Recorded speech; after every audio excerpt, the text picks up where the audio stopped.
karon masayran sa pamilya sa 14 anyos nga nakaplagang patay dahil sa kilometer 9 Matina Pangi Davao City kun unsa ang kinatibuk-ang detalye sa rason kalabot sa pagkamatay sa biktima.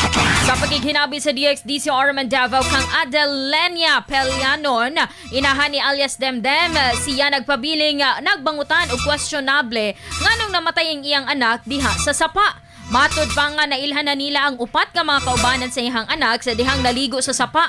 Apan dakong pangutana niya nganong wala matud pa kininitugan sa tinuod sa dihang ilang gipangita.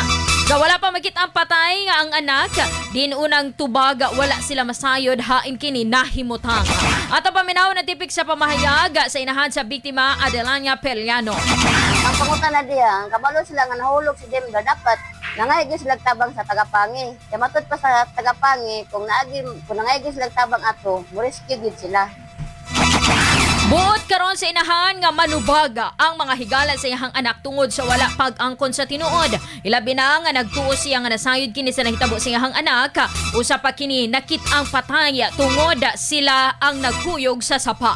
At ang paminaw ng dugang tipik pamahayag sa inahan sa maong biktima.